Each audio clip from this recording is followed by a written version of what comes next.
Good day, ladies and gentlemen. A number of questions today from subscribers. Someone is asking, what are my thoughts on Pope Leo's pontificate? Can we say we kind of know enough now? Are we at that point? Another question about the recent dust-up at LifeSite News. What's going on there? Do I have any insight as a former LifeSite News employee? And the last question that we will address today is, how do we understand the church's literal interpretation of Genesis? Is there such thing?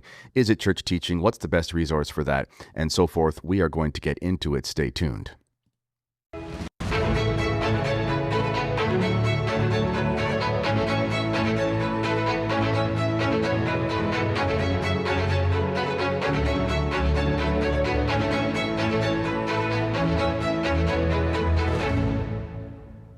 All right, ladies and gentlemen, the first question is about Pope Leo. I'll address that now. And the person asks, can you basically comment on Pope Leo's track record thus far? He mentions the fact that there was a raising of Cardinal McElroy or like a promotion essentially. And there was a recent appointment to the Pontifical Academy of Life. He says, your thoughts, and do we now have a good idea of who Leo is? Well, I'll answer this in two ways. I don't know if we can say we have a good idea of who Pope Leo is in the sense of having a long track record. He's only been Pope for a couple months. At the same time, I think there are certain things that we can say this seems to be how things are going to go. But I'm hesitant to make claims of predictions and so forth too rashly. I don't mind making certain predictions, but I'm hesitant to make claims, predictive claims rashly about how the overall pontificate will go, because we have seen a lot of surprises in pontificates in the past.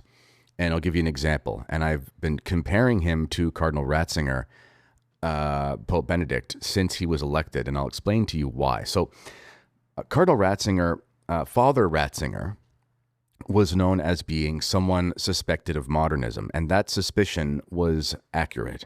And I cite that in my book, What Happened to Catholicism. And it's in a chapter largely concerned with biblical inerrancy. You can see my book on the screen there. And Father Ratzinger, when he was father and not bishop or cardinal, he presented a thesis to a group of German bishops on the eve of the Second Vatican Council, and you can find this actually printed in what's it called, Nova et Vetera, which which is a perennial published Catholic journal, and been around since before the Council, and is still around. And he proposed an idea that, on the face of it, was completely against what the Church had been saying about how to interpret the scriptures, completely against the fathers, completely against the papal statements of the last centuries prior to that. I mean, it was something that might have been heretical in the technical sense. And he was proposing this idea called vere enunciata. What did that mean? He basically meant that biblical inerrancy only applied to, and that included inspiration, only applied to things that the Holy Ghost intended to affirm as true, basically, which is a fancy way of saying there are errors in the Bible. So the Bible has mistakes, which we can't say. And he wasn't talking about translations.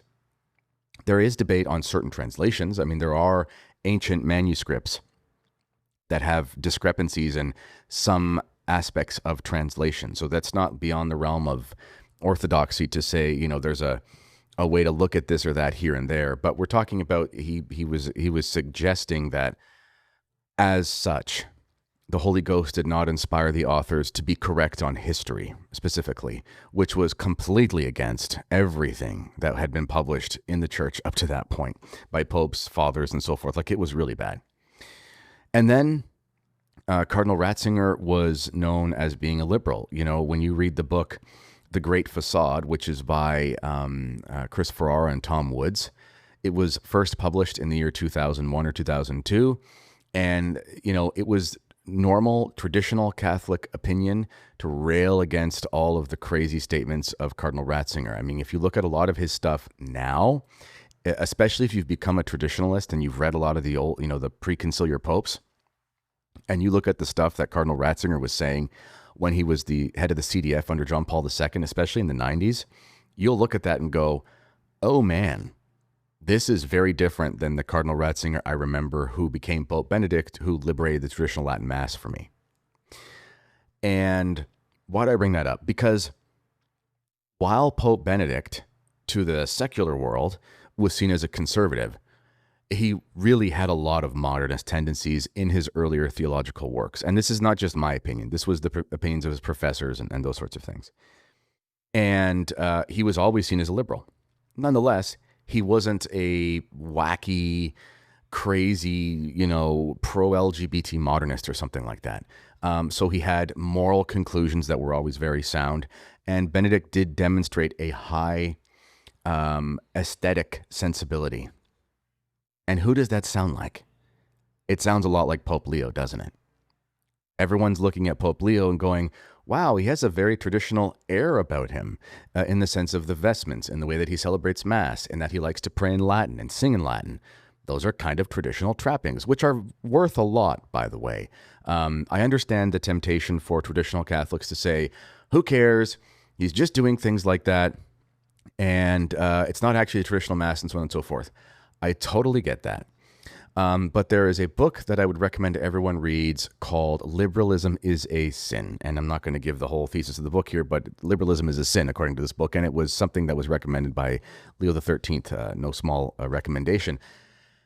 And in this book, it lays out how would a Catholic prudentially deal with liberals, whether it was in business or in politics. Because we can't attach ourselves to liberal ideas, but at the same time, we encounter people in our lives who hold liberal ideas, but seem to be on a trajectory towards a more traditional understanding. And basically, at one part in the book, it illuminates that, and I'll use my own analogy here to describe what it describes. Imagine a mountain, and at the top of the mountain is the truth, at the top of the mountain is tradition. At the bottom of the mountain, or this hill, modernism, heresy, whatever, bad stuff. Well, if you start at the top and you're going down the mountain and you're halfway down, now the glass is half empty, to use another metaphor. If you start empty and you're filling it up or walking up, now you're halfway up, that's a big improvement. So what do you do when you encounter somebody on the mountain? If you see the person's coming down, you don't walk with them. If you see the person's going up, you walk with them up because that's where you want them to get. So the situation we're in right now, similar to Pope Benedict, after the Second Vatican Council, we had this period of utter destruction and iconoclasm, a total destruction of everything traditional in veneer. And traditional veneer is important because you see with your eyes, you touch with your hands, you smell with your nose, you hear with your ears, and so on and so forth.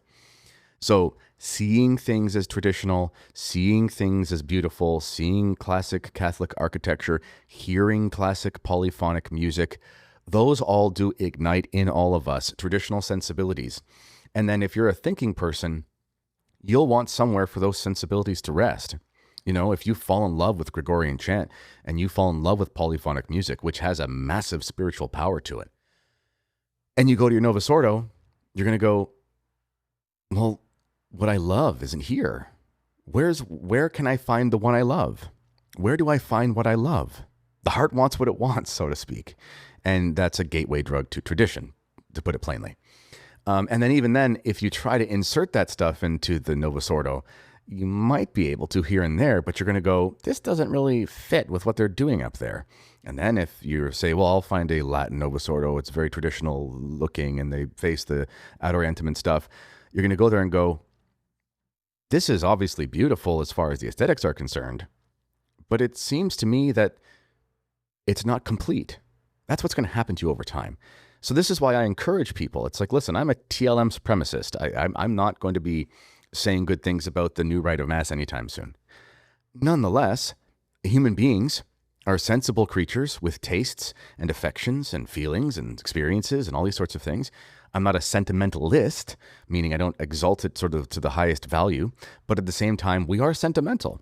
I don't believe in only sensory perception as a guide of truth because there are metaphysical things that you can just reason to. Nonetheless, we do learn a lot by what we feel and see and touch and taste and so forth.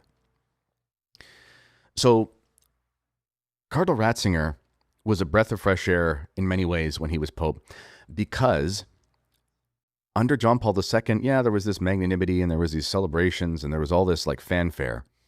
But the liturgy and all these sorts of things had been destroyed so much under Paul VI, and a lot of it still under JP2. You know, he put in the girl altar boys and that sort of thing. He didn't do anything to stop communion on the hand and all these sorts of things. And Cardinal Ratzinger comes along, and his liturgies were much more precise and much more reverent and traditional in their aesthetic.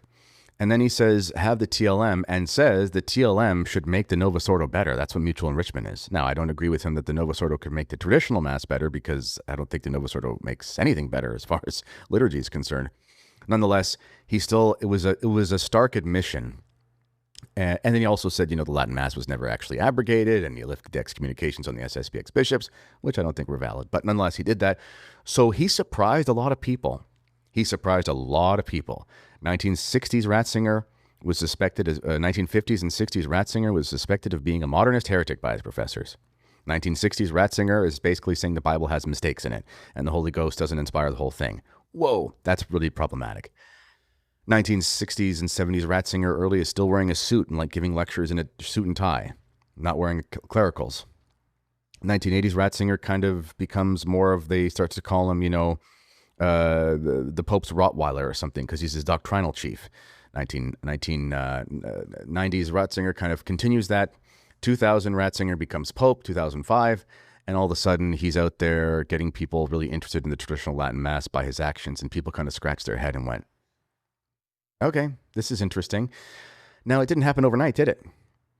The traditional Latin Mass was not freed under Pope Benedict until over 2 years, I think, after he was elected. 2 years. And I don't even know if anyone expected it.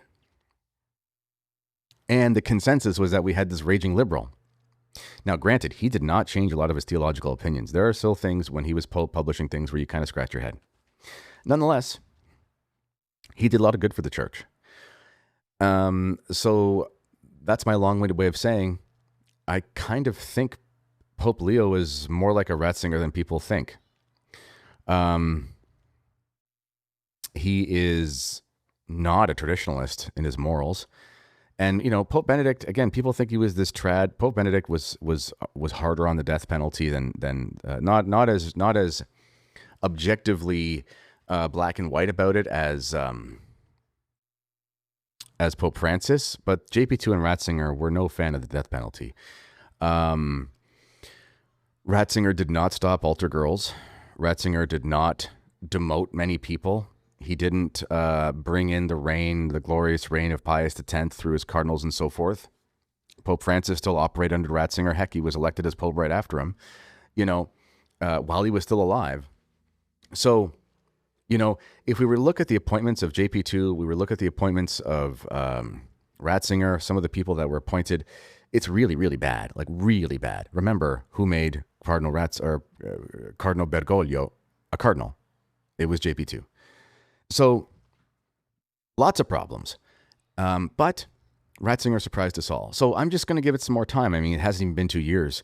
That doesn't mean that bad things won't happen in the meantime. Now, what about these appointments, though? Because this is interesting.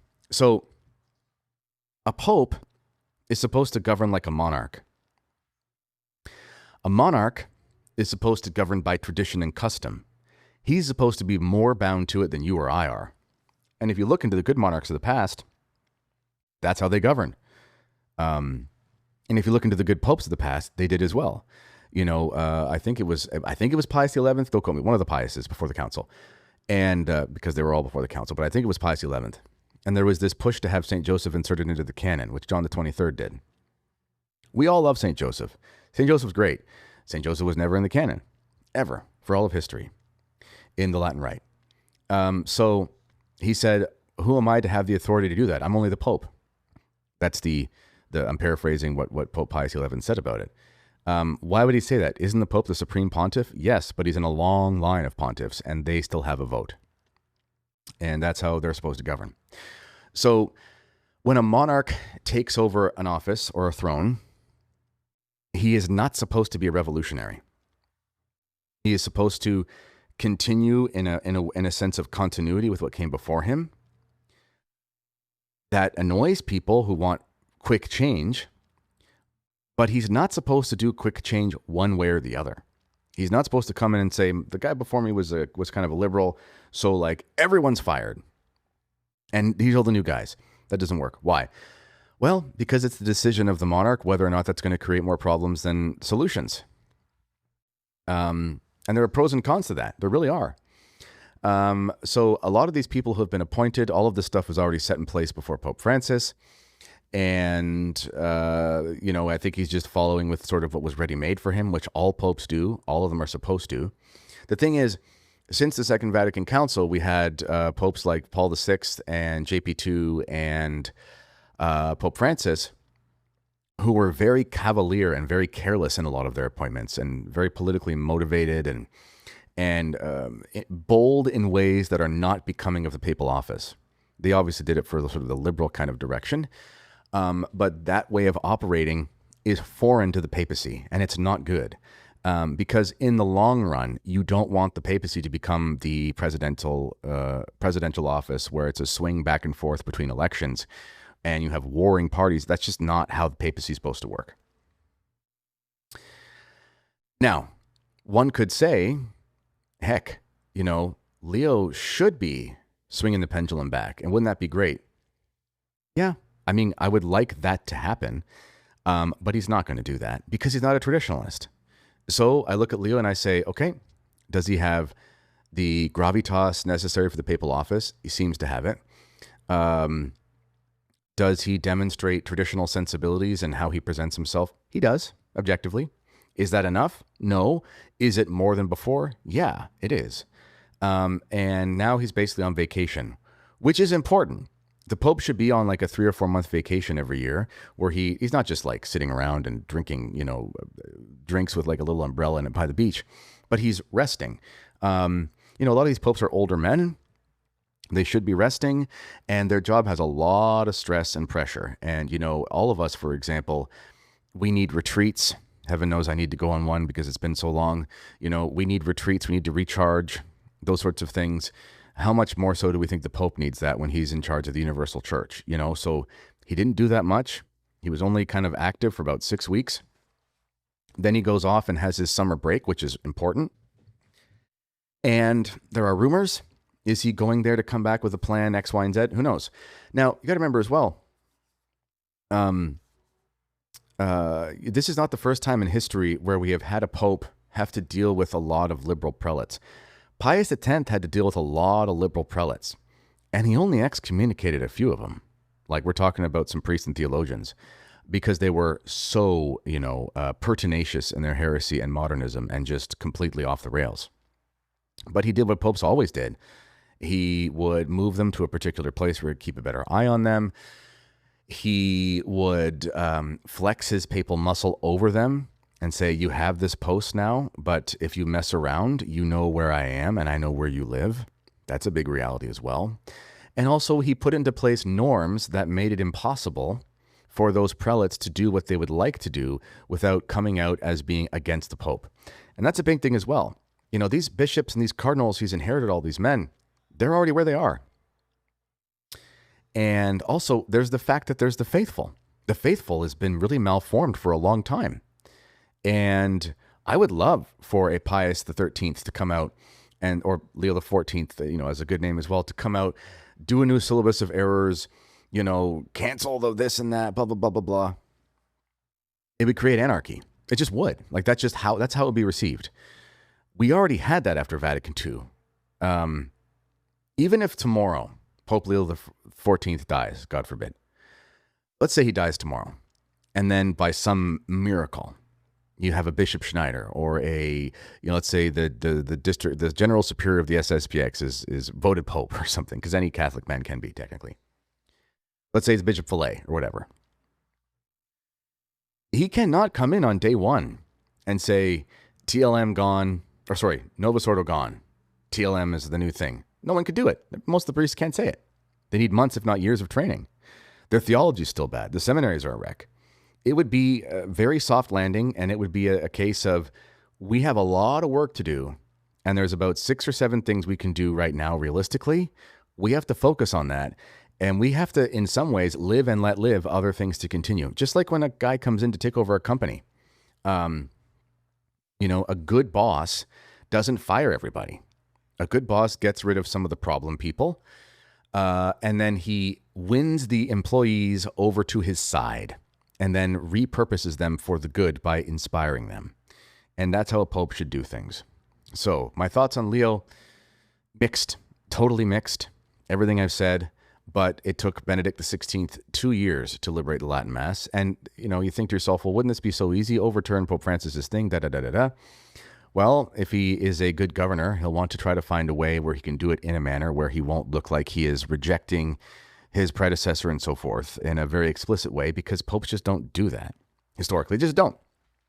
And so my personal thoughts is that all this literature coming out from Diane Montaigne showing that Traditionis Custodes is based on lies and all these kinds of things. This is going to make it maybe a little bit easier for him if he wants to.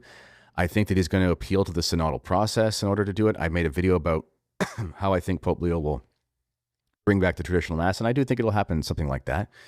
And Pope Leo is a canon lawyer by trade, so he'll have a good way of doing it where it will be harder to overturn it. And I think that's what we'll see. But it's going to take time. I wouldn't be surprised if it takes years, because things always take years in the church. And I'll end with this about this segment of the show. There's an old joke that in Rome there are two speeds, slow and slower. And it's annoying sometimes, but governments come and fall. Governments rise and fall. Empires rise and fall. But through all of that, St. Peter is still the rock of the church, and it's still there. So there you go. All right. Next question is about my thoughts on LifeSite news. All right, what do I think about the recent dust up at LifeSite news? So if you don't know, the board, because LifeSite is a nonprofit, and they voted 5-4 to get rid of John Henry Westen. Now, the first statement that came out was basically very vague and very kind of official, like, John Henry Westen has...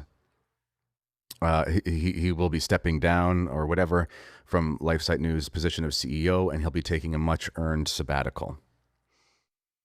Then LifeSite News seemed to really shoot itself in the head. I wouldn't say shoot itself in the foot, almost shoot itself in the head. And in the first post, they acknowledged the online speculation, saying much of it was untrue. But then they came out and said the following, which I just thought was crazy. Just let me read this to you. It says this, and I'll share this on the screen. I'll make sure I have the right thing loaded up. There you go. Message from LifeSite News co-founder Steve Jalsevek, who I know personally. I spent time at his home because he held our meetings there in 2021. One nice man and really wonderful wife and great host, and nothing bad to say. Always very nice to me. He said, while legal constraints prevent us from delving into extensive detail, I can share that the decision was influenced by several factors, including a 72% drop in readership from 21 to 24 during John Henry's tenure as CEO, a decline in monthly and new donors, and other business challenges. Additionally, an internal survey revealed significant concerns regarding staff sentiment and safety scores, which further informed the board's considerations. I personally really think this statement was, I really think it was a bad idea. Number one, just quite frankly, between 2020 and 2022, that was like record breaking for pretty much any right-wing independent media source. And also for places like CNN before that with Trump's, I was going to say pontificate, Trump's first term. CNN was feeding off of the Trump thing, and their ratings were never higher. And then when Biden got elected, CNN actually lowered in ratings because people feed on the frenzy. It's a feeding frenzy. They feed on the drama, the crisis, and so forth. If you can sell them a crisis, you can get them to tune in. At the same time, LifeSite was one of the courageous outlets, which is why I work for them. And I did a lot of writing about the COVID thing, especially from 21 to 22.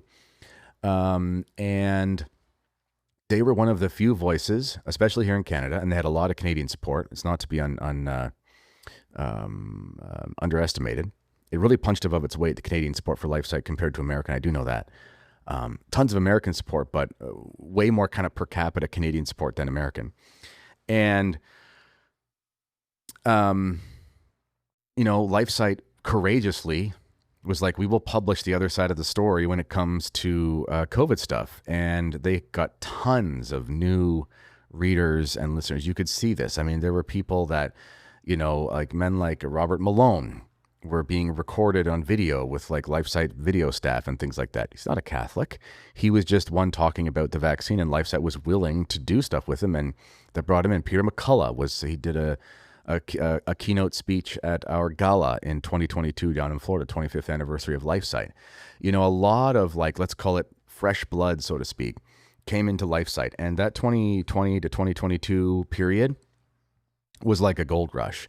And it was for everybody. You talk to any podcaster, you talk to any, traditional Catholic podcaster, it's kind of like the Vigano time, like 2018, 2019. If you had a traditional Catholic podcast, man, oh man, did you strike gold. It was like Church Militant's time with Cardinal McCarrick, And so there were these kind of like, let's call them artificial peaks. It was like, you're a prospector and you literally strike gold. Well, now you're building your business model around having all that gold, but then it kind of dries up and you can't find any more. It's a combination of leadership. It's also a combination of luck, in the sense of the COVID thing, the Francis pontificate, the Vigano letters, all that stuff was presented to you.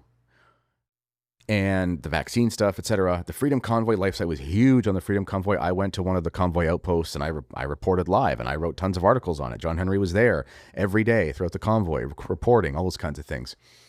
And that caught international attention, and LifeSite was like, soaring at that point. There was one story that came out during my time there. It was a fellow journalist who he broke the story on Mark Huck, the guy who was swatted by the FBI or whatever under Biden, the pro-life guy. That story went like in the millions of reads, and he was on major outlets, and like Tucker Carlson picked it up, and like all these things were happening, And so there were tons of huge, record-breaking moments in under John Henry, but there was a steep decline because the peak would have been in 2021, especially with all the vaccine stuff, and from there, things would have declined over the time. And I think the decline is probably a relative decline because everywhere had declines. Again, CNN was laying tons of people off after Trump got elected. CNN's still around and so forth. Some of these things you can't really account for, So I don't think that was fair to say that.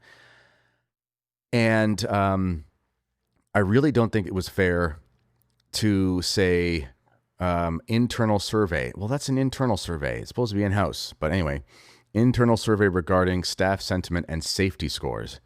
Well, okay. The whole term safety is kind of misleading. John Henry, I know where he lives. I've been to his house. He's a wonderful family, great host. He's great, makes a great steak. He's got good taste in whiskey, good taste in cigars, great backyard, lives, in a very nice part of Ontario. And he was great to my family, my wife and children. And, he doesn't even really work with anybody. He pretty much works alone. He has like a virtual assistant, like, a lot of companies it's all through Teams, Microsoft Teams. He has not a virtual, like a fake person, but I mean, as they work virtually, remotely. There's like a video guy, editor guy who would help him with the videos there. I knew the first guy because he was a friend of mine. I don't know the new guy. And, I don't even know what safety means. I mean, he's not in the same building with anybody. What could safety mean? I don't understand that. So to just throw out the word safety, like, does it mean, is staff sentiment and safety a category? And, there were a number of people who were upset with John Henry's direction or whatever. That's possible. Okay, fine. That happens in any organization. Or was it staff sentiment and then another section is safety? The lack of qualification here is really bad because it gives the impression that like John Henry was creating an unsafe work environment. John Henry worked at his home and at a remote studio in his hometown, like 5-minute walk from his house that I've been to. So I really don't think it was correct to say these sorts of things. I think they really shot themselves in the foot because they could have just kept their mouths shut, said nothing, and then moved on. But they didn't. And now there's this mess. So it's a disaster. And I think it could have been avoided. And to John Henry's credit, I have not seen him say anything.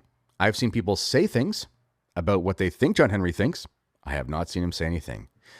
I have seen LifeSite put out one vague, although understandable statement, because there really isn't a lot you can say. And then his former, close confrere, I mean, Steve and John Henry worked together for a long time. And yeah, they've had their differences because anyone, these are men of principle. Men of principle always have differences, but otherwise it wouldn't be men of principle, But to come out with that statement and say people were basically concerned with their safety, man, oh man, I think that was really bad. And I just think LifeSite should have said nothing at all other than the first basic, we are going in a new direction and we wish John Henry the best, and just leave it at that. So yeah, I guess anything else I could say about it. So I'm getting really tired. I just got to be honest. I'm getting really tired of some of these guys out there talking about Trad Inc. And they got them, meaning there's this cabal of traditional Catholic podcasters and networks or whatever, who get together and make decisions about an editorial direction. I've never been invited to anything like that. I've never seen that. I don't know if that even exists. I'm just being honest. I really doubt it does. There is a Catholic Inc. There is certainly a, in the evangelical circles, they call it Big Eva, big evangelical. There's certainly because, where the money comes from and things like that, the publishing houses, there's certainly a very coordinated, consistent message put out in the sort of world of Big Eva. That certainly exists in mainstream Catholicism. You want to play in the sandbox with the Steubenville crowd, and there are many good people at Steubenville, but I mean the sort of media side of it and the conferences, and you want to be, in the good graces of Ascension Press and places like that. Well, you better never tick off the Charismatic Renewal. You better never say anything bad about the Novus Ordo. You better never say anything bad about Medjugorje, because a lot of the money comes from that space. And you better be on the good graces with the Napa Institute. That's just the way it is. There certainly is something like that, but there just isn't enough money in traditional Catholicism for that to be the case. I'm sorry, there's just not. It's just not there. I don't know who it could be. It just isn't there. Some people are saying, they've all got the call, and because John Henry was critical about Pope Leo, and he was in one article, and then after that he went full supporting. John Henry said that it was Bishop Strickland who encouraged him. He said this to me on a show with me. This is public. It's not, you can look on my channel, and I had an interview with John Henry about a month ago on the LifeSite channel. This isn't a speculation. He's out loud. He said, well, Bishop Strickland said, give, Pope Leo a chance, which he said was so encouraging, considering that Pope Leo at the time was the head of the bishop's dicastery or whatever when he was removed. So he had at least an administrative hand in it. And he said if Bishop Strickland could give him the benefit of the doubt, then we should all do so. I mean, that's it. That's what John Henry said by his own words. We have no right to assume anything else at all. So the idea that John Henry was ousted because he criticized Pope Leo once, it's so I don't think that's true.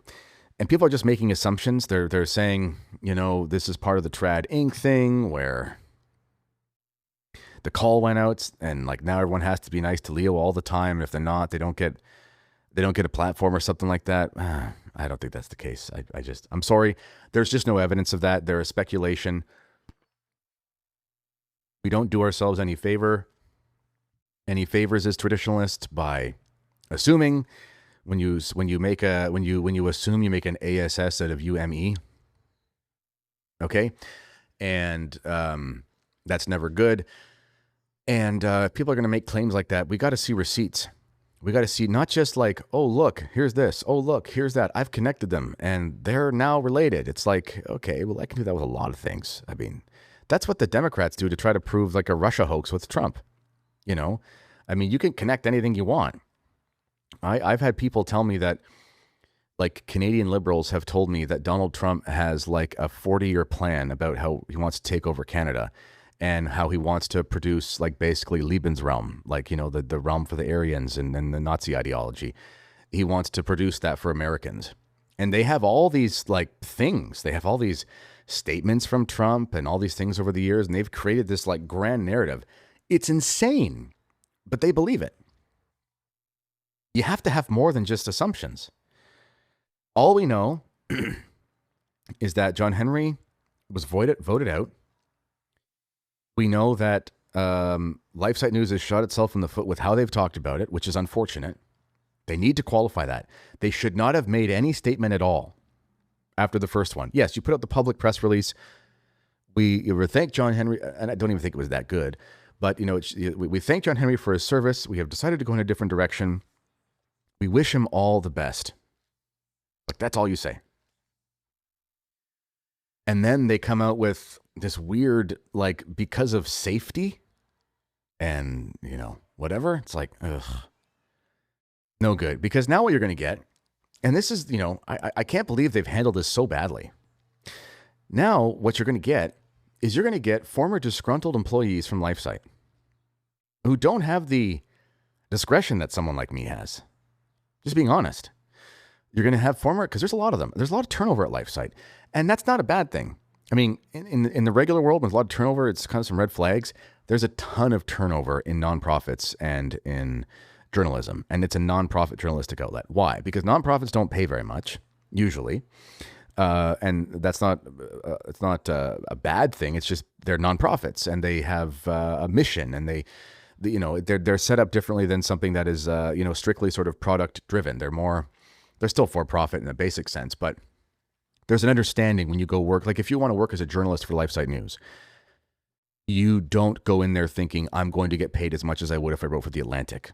You just won't. It's just not that kind of place. You won't get paid as much working for them even as you would for a smaller, like, right-wing outlet like the Gateway Pundit or something like that, because as an organization, you just can't monetize what you're doing the same way that completely secular places with no morals do. You know, you think about even things like websites, you know, Gateway Pundit, these kind of places, they're just right-wing news basically. And they don't have any morals about like ads. So they just do like, we sign up Google ads for our website, but they don't care if it's bikinis. They don't care if it's lingerie. They don't care if it's celebrity stuff. They don't care because they don't actually curate it. Whereas with a place like LifeSite News, it's like, we are Christians, we are Catholics, we're moral. There are just certain things you can't do. So there's just never going to be as much money. And that's just the way it is. So when you work for and you don't get the same portion of that ad revenue because you don't run certain things because it will offend your customers, right? 1 Peter 5, Crisis, they all have these problems. You know, this is why they appeal for donations, because, you know, they have ads and things like that at 1 Peter 5. My good friend Timothy Flanders, is the chief editor. And he's had to deal with like curating ads in the past because stuff pops up and he's like, we can't have this on our website. That's just the way it is. You know, so you don't make as much money. You just don't. If you don't want to lose your soul, you're not going to sell it. And souls cost a lot, but you're not going to get the revenue for that because you're keeping it. And that's a good thing. But it comes with what it comes with. So there's a lot of turnover at nonprofits.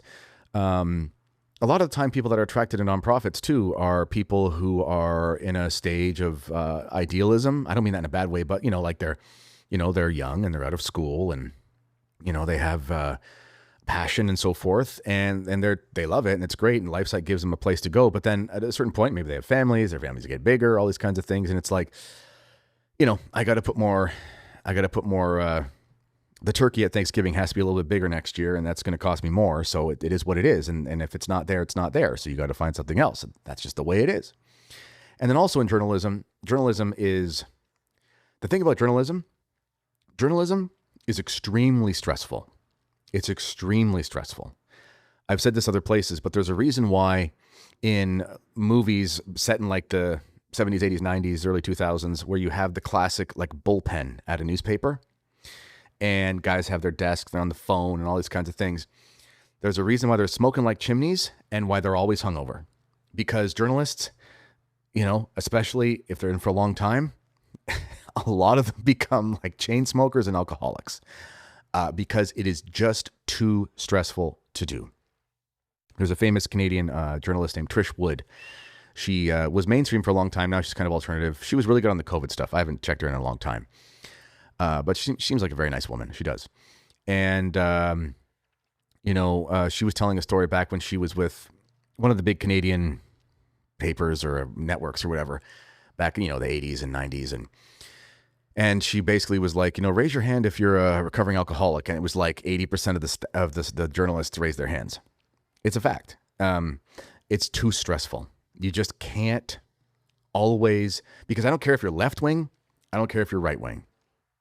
Your job, if you're in the news business, your job is to get eyeballs on your paper, on your website, on your show, ears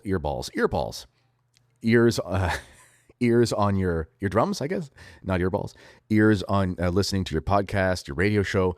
How do you do that? You shock people. You give them stuff that wires them up, because people who get wired up, they then start to be more likely to tune in again because they got to feed that need for, whatever's bleeding. It bleeds, it leads. They need that. That's how you get customers. And I'm not saying it's dishonest. I'm just saying that's what it is. And every journalism outlet is like that. Now, some people strike more of a balance. Like you look at places like The Pillar, independent Catholic outlet. They're still dealing in scandal all the time. They just present it in kind of like a moderate way, but it's still scandal all the time because that's what you report on. So, lots of turnover at LifeSite because every journalism place has turnover. Every nonprofit place has turnover. Now, with them making this comment, it was so dumb to put out that comment because you are going to have disgruntled employees who are having a bad day, or former employees who are just going to run their mouths and say things that they just can't put they can't put the genie back in the bottle. I just can't believe they did that. I really can't believe they said what they said. I loved my time at LifeSite News. Like every employer I've ever worked for, I have a number of positive things I could say. I have a handful of things I could say that were negative. The same thing was true when I worked at Starbucks when I was in high school and university. The same thing was true when I was a mover for a moving company while I was finishing university. The same thing is true when I worked grass care for a grass care company when I was in university. Great things to say, some terrible things to say. The same thing is true when I was a teacher. A lot of terrible things to say about the system, wonderful things to say about the job. I love teaching. Lots of things I could say. Same thing is true when I was at Fatima Center. The only boss I've liked the only work environment that I've never had a bad thing to say about was probably me working for myself, which is kind of what I like. I don't mind working with others in some cases, but I like my work environment because it's me, myself, and I. But I'm never going to say the things. I'm never going to say publicly about LifeSite, Fatima Center, etc. I'm never going to say some of the things I could say. I'm never going to reveal somebody else's skeletons. I'm never going to start naming people and saying, things that aren't public. I'm not going to do it ever, like as God is my witness. A lot of people are going to do that. Especially you've laid off some journalists. They're going to lay off more. Revenue's down. Layoffs are coming at LifeSite. It's going to happen. You see it. And there are going to be people who are going to need a job, need a platform, need to be hired, need to vent. And now you have basically, given them a reason to do that. It was a terrible, terrible decision on behalf of LifeSite News to do that. All right. This last portion here is about the traditional interpretation of Genesis. I'm going to pull that up here to read the question to you directly. Oh, the thing scrolled all the way up. Got to scroll down. Okay. If you wanted to get a general summary of what traditional Catholic teaching has been over the years on a subject like the interpretation of Genesis, is there a good one-volume work for the home that would do the job? Would Ott's Fundamentals of Catholic Dogma fit the bill, or is that for something else? Ott's Fundamentals of Catholic Dogma does talk about creation and evolution a little bit. It affirms the special creation of Adam. It affirms the special creation of Eve out of Adam's side. But it does seem to leave the door open for some sort of evolution, although kind of in a vague way. It doesn't really make sense. It almost seems like it was kind of shoved in there without a lot of forethought. If I'm being honest, it's kind of confusing to read it. As far as a one-volume set, well, Hugh Owen's recent book, Loved, Lost, and Found, is quite good. It's quite thick, and he's quite a precise reader, a writer. So maybe for certain people, maybe it's a little bit difficult. There's a couple of spots. Let me just pull something up here to try to show you. Here is one that I'm certain is pretty good, and it's called Summa Contra Evolution. It's from Kolbe Center. So if you go to kolbecenter.org, you can buy that. It's not that long, which is good. It's not that long. And it's good because he takes a very Thomistic approach, and he deals with, how Aquinas would talk about the theistic and atheistic forms of evolution and shows why they're incompatible with the angelic doctor. I do believe that is a good one. So I would recommend that one. It's on the Kolbe Center website called Summa Contra Evolution. Now, the other one I'll recommend is called The Doctrines of Genesis. Now, this one's pretty thick as well. Remember, so Hugh Owen's Love, Lost, and Found is excellent. The last one I said, but this one is written by a very strong priest theologian. He has a PhD in physics. Lots of, he's got his MA in theology from Holy Apostle Seminary, which is definitely one of the better ones. He's taught on literature, mathematics, and physics at Holy Apostle Seminary. And this book is, in my opinion, like one of the best you're ever going to find. It's a biggie, 556 pages. But the thing I like about this book is it's very clear. The doctrines of Genesis 1 to 11. So he's talking about the books of the Bible going through Noah. The chapters of Genesis going through Noah. And he's going through like perennial church teaching on the subject. I would recommend this one. So those three books. Hugh Owen's is good. Summa Contra Evolution is great. Concise, sort of Thomistic approach to it. And this one is, I think, kind of one of the magnum opuses out there. Magnum opus? I don't know. Genesis 1 through 11. All those are available at the Kolbe Center. Just go Kolbe Center books, and those are good things. And if you want to read, because again, there is a debate about, is it young Earth, old Earth, etc. If someone's okay with the old Earth hypothesis, then I would recommend the works of Michael Behe, who is a Catholic, and he has one called Darwin's Black Box. This is kind of debunking evolution from an old Earth perspective. But his Catholic sensibilities are good. Some people will not like that because they think the old Earth hypothesis facilitates evolution. Fair enough. I'm just saying if that's someone's persuasion, his book is really good on that subject as well. All right. That's all I got for you, ladies and gentlemen. God bless you all, and I will see you next time. Bye-bye.